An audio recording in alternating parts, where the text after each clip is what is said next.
Diyos ko, hindi namin na-expect na itong si Achichi punong-puno na pala ng garapata.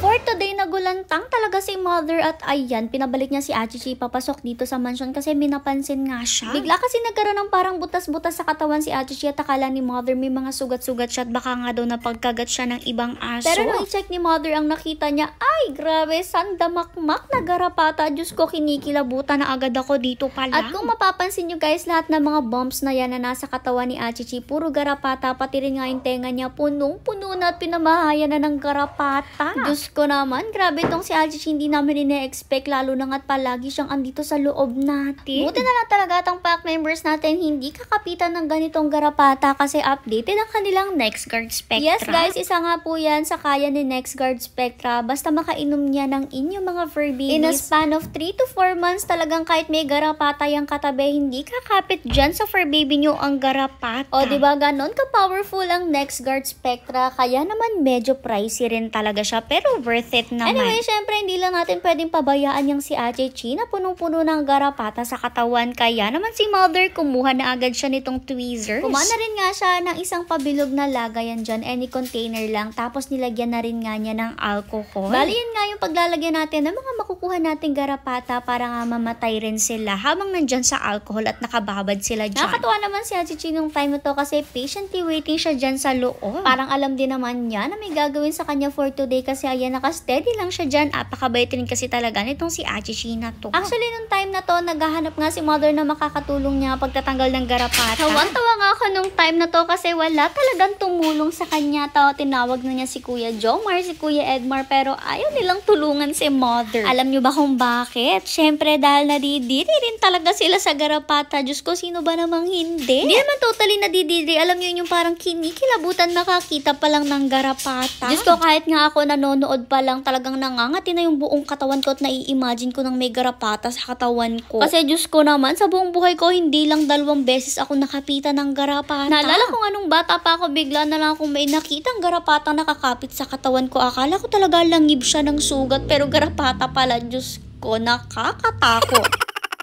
Anyways, ayan, tinanggalan na nga ni Mother ng garapata itong si Achichi at nagulat siya nung pagbuklat niya sa paloob ng tenga. Punong-puno sila dyan. Diyos ko, yung tenga ni Achichi na yan parang isang village na ng garapata yung nakatira. Kaya naman tagal din talaga ni Mother na nagtanggal-tanggal dyan sa tenga niya. Talagang minake sure niya na maubos niya lahat ng mga garapata na yan. Anyway, siguro nagtataka kayo kung saan ba yan nakuha ni Achichi, pero kasi hindi naman imposible na makakuha talaga siya ng ganyang katinding garapata. Kasi napakita rin naman sa amin sa inyo yung black na doggy na punong-puno rin talaga ng garapata sa katawan. Kumbaga, talamak na talaga yung garapata dito sa atin. Tapos kung yung doggy nyo nga talagang nakakasalamuha sila ng ibang mga doggies, hindi na imposible na masalinan rin sila ng garapata. Pero yung ganito nga guys, hindi lang talaga nakukuha sa ibang doggy kasi minsan sa environment nakukuha rin. Kasi yung mga garapata guys, maaari sila magstay sa mga semento, doon sila manirahan saglit bago sila makakita ng pupuntahan nila ng mga doggy. Tapos alam nyo rin naman na ang garapata, Diyos ko, talagang dumadami sila tuwing tag-init. Napakatindi pa naman ang init lately. Kaya ingat-ingat guys sa mga doggies natin. I-check natin palagi yung mga areas na alam natin na palagi sinisingita ng mga garapata. Alam naman natin na mga garapata, pilit singit talaga sila sa iba't ibang parte ng katawan ng mga doggies. Mostly talaga yung mga garapata makikita nyo sa tenga or sa mga singit-singit ng daliri ng mga fur babies natin. Etong kay Achichi lang, talagang wala ng space sa tenga niya at saka sa mga daliri niya. Kaya naman yung iba dito na pumunta sa batok niya. Yes guys, sumisingit talaga sa mga kasingit-singitan yung mga garapata na yan at dyan sila tumatambay para sumipsip ng dugo. Akala mo naman vampira.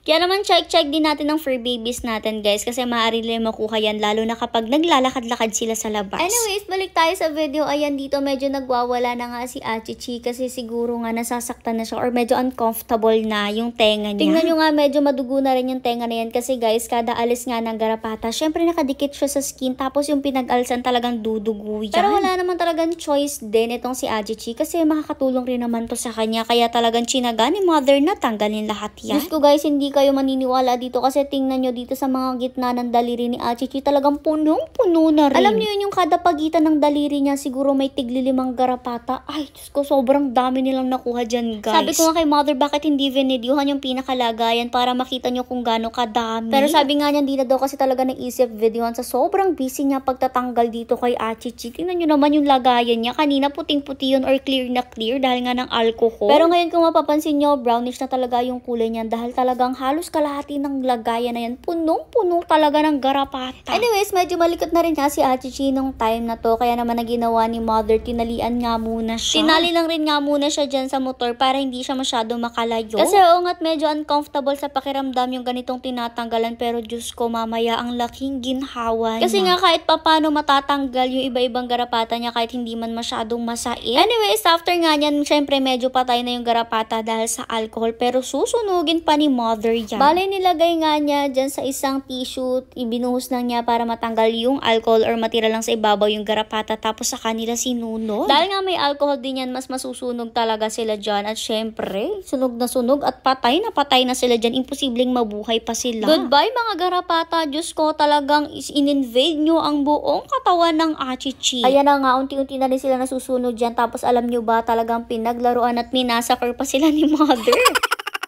Minake sure din kasi talaga ni mother na sunog lahat ng parts na yan para nga ma-make sure niya na masunog nga lahat ng mga garapata. Kaya ayan, in-sprayan pa talaga niya ng alcohol. Ayaw niya nga nung may tira-tirang papel para sure nga daw na sunog. Kaya ayan, nag-enjoy rin naman siya sa pag-i-spray ng ganyan. Habang busy-busy rin nga pala sila pagtatanggal ng garapata dito, nasa labas naman itong si Pulgoso at itong si Bakla. Nangingi nga sila ng food dito kaya naman binigyan muna sila ni mother ng tig-isang pagkain dyan. Lumabas na rin naman si Achichi at ayan maginhawa na yung pakiramdam niya finally.